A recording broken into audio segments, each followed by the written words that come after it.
Assalamualaikum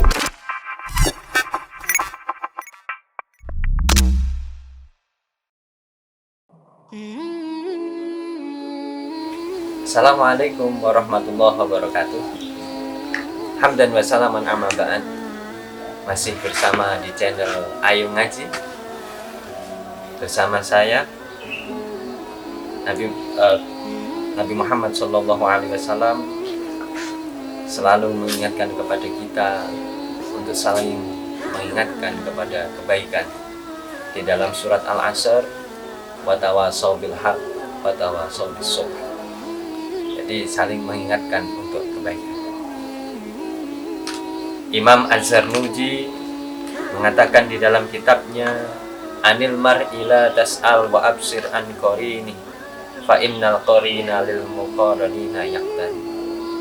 Bahwa ketika kita ingin menjadi atau menginginkan keluarga kita menjadi keluarga yang soleh-solehah, anak kita kepengen jadi anak yang soleh-solehah, maka bisa hanya ditanyakan anil mar'i la tas'al wa absir an qarini.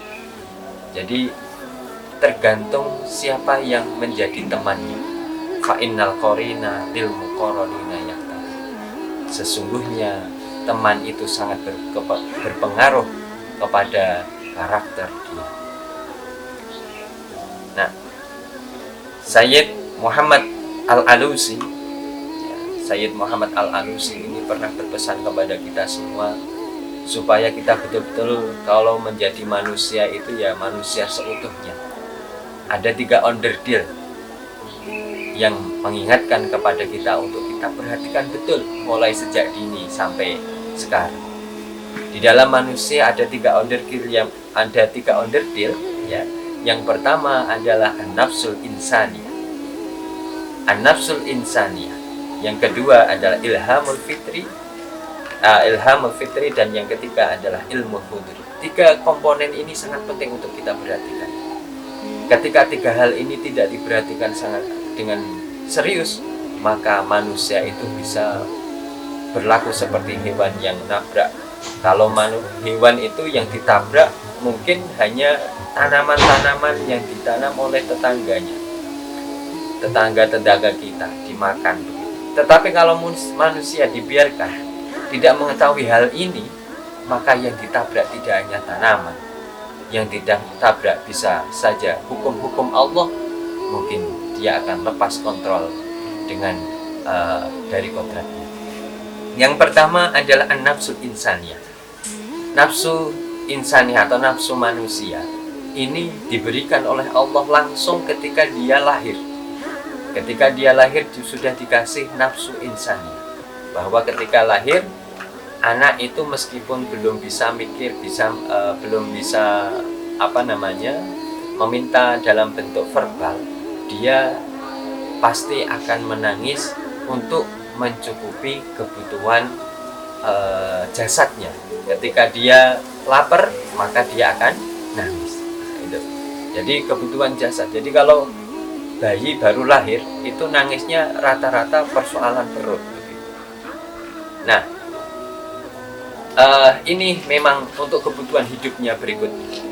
Kemudian ketika sudah bertambah umur, lambat laun dia akan mendapatkan atau merasakan ilhamul fitri. Ilhamul fitri itu apa? Ketika dia itu nangis, maka ada kebiasaan yang memang diajarkan oleh Allah, yaitu dengan nangis. Kalau pengen dia pipis, bayi begitu ya, nangis.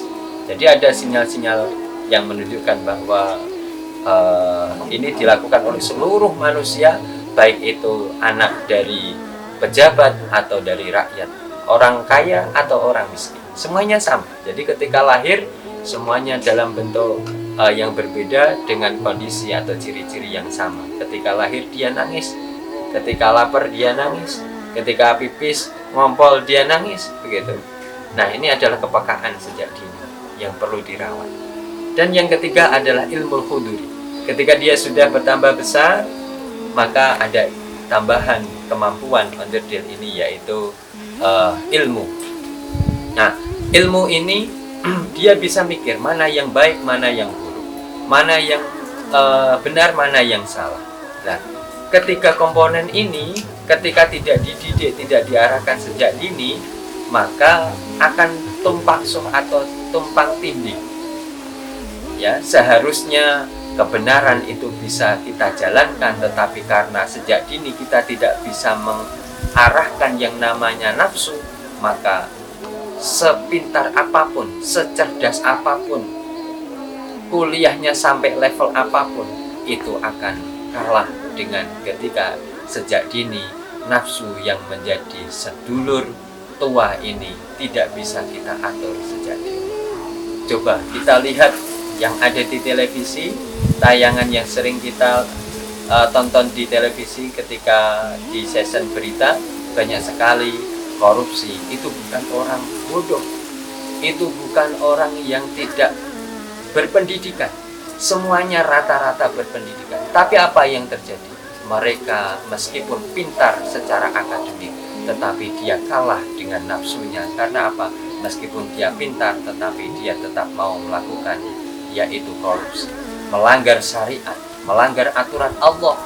Dan tentunya tiga hal ini sangat penting untuk kita didik sejak dini, yaitu yang pertama, mendidik nafsu kita dengan cara apa? Dengan pendidikan agama, dengan pendidikan moral, dengan pendidikan akhlak melalui jalur para ulama, jalur para nabi, sesuai dengan ajarannya bisa kita dapatkan di dalam Al-Quran, bisa kita dapatkan dalam hadis Nabi Muhammad SAW.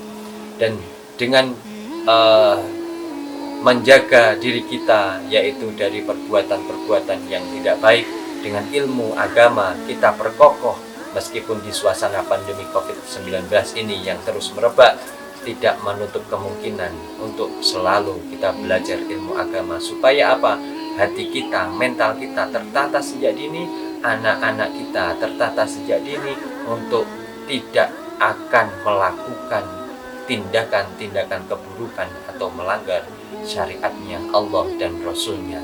Semoga dengan pendidikan atau dengan menjaga tiga hal ini, yaitu dengan pendidikan agama, dengan pendidikan umum, saling bersinergi, semoga kita semua terselamatkan di dunia ini dari perbuatan-perbuatan dosa hingga yaumul kiamah nanti. Amin ya rabbal alamin. Terima kasih. Itu yang dapat saya sampaikan. Semoga dapat bermanfaat. Akhiran, assalamualaikum warahmatullahi wabarakatuh.